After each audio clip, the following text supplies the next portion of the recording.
Assalamualaikum. Waalaikumsalam. Umpa pada perangnya. Wow. Nyumpa ni lagu. Kau nak le.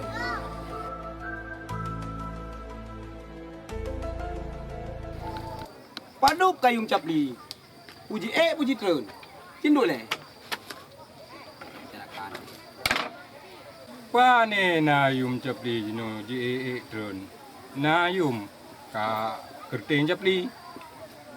Gak bawa capli ka hanayum.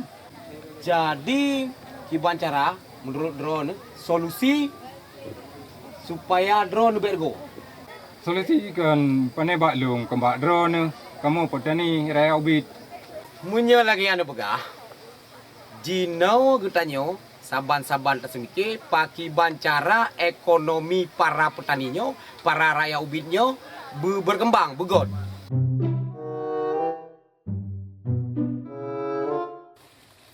Oh iya, tiada. Anu hak support ka bunoi pegah yang minta bocap li. Hei, bonce! Bakaya cuma kaya ra kendu. Hei! Tran. Katran. Katran. Hei, bonce, katran. Katran ra. Katran. Kau pegah aku bi cuma kaya ketapa lah oi. Hei. Natengeng ke Bang Ajihar. Bang Ajihar natengeng ke? Oh, Bang Azhar nampak caleg. Oh, yang pakai kacamata hitam, yang laginya hendak tahu nak kau. Nah, benar kan kerja. Pergi ablah lemah ha. Oh, Cik Minah jual nak pagar. Jak kini.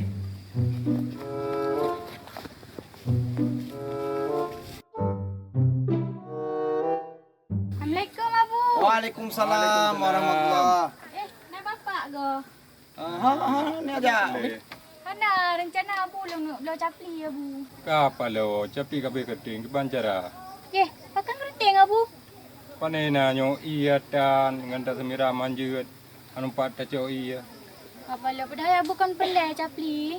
Kiban temannya. Belum RM10,000. Nyompak ni lagu. Kau menyeri kau. Yang dah kalau putar-putar. Biar ni biar. Oh, baik kena marang. Putra ni pegang capli RM10,000. Kan manju ni lo nak belah capli RM10,000. Pegang kan keriting kok ya. Ah, menyelagainya bak capli nya RM10,000 bak-bak ya jujur kau. Mana nak yume kalagainya lo? Maka jihi katanya harus tak belajar cara pertanian yang betul. Pemerintah harus bantu petani yang betul. Harus nak ketemike le urang-urang wakil rakyat yang betul pikiran demi memajukan pertanian. Baik bertani lagi nyo sampai bang keriting lagi nyo karu kau kamenan. Jadi Bang Joni pakai ban sama urungnya sayang nak lagi kan. Jadi menurut lo, ikatannya harus sama-sama tersemiki kiban cara petani, nelayan dan segala macam yang jet ke pekerjaan pokok Hino di Aceh harus nak orang yang tem semiki. Salah sabohji adalah orang yang duduk di parlemen, yaitu wakil rakyat. Kiban cara wakil rakyat berpahami dan berketem semiki kepada petani-petani yang lagi yo. Semuanya gak nyan mantau dan tahan sanggup. Nah, gak nyan punya kemampuan untuk bertani, pemerintah tinggal kebantu, dewan berkesemiki kiban cara program petaninya bermeningkat. Menyorongnya mungkin capli menghasilkan ubeno lampu menghasilkan setengah ton, kiban cara ukur bersiton. Kemenan supaya petaninya baik rugo. Menurut don kiban baca. Nyan ngap doyan lagi banyak juga. Jadi jinau digitanyo kon mecih dewan, kon mecih urang legislatif, eksekutif, masyarakat, petani, nelayan, mandum harus sama-sama kasmike kiban cara program bertaninya yang di lingkungan masyarakat danyo supaya berterangkat dari ekonomi ji, berterangkat pendapatan urang-urang petaninya. Maka sama-sama harus semike. Itanyo nyo ke karap pemilu lam.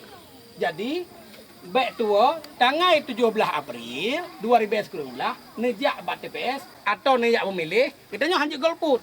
Mari memilih untuk menentukan masa depan bangsa katanya. Masa depan petani katanya. Masa depan mandum masyarakat Acehnya. Betul banyak ni. Ingat 17 April 2019 jangan lupa memilih. Ingat 17 April 2019 Bet 2 memilih.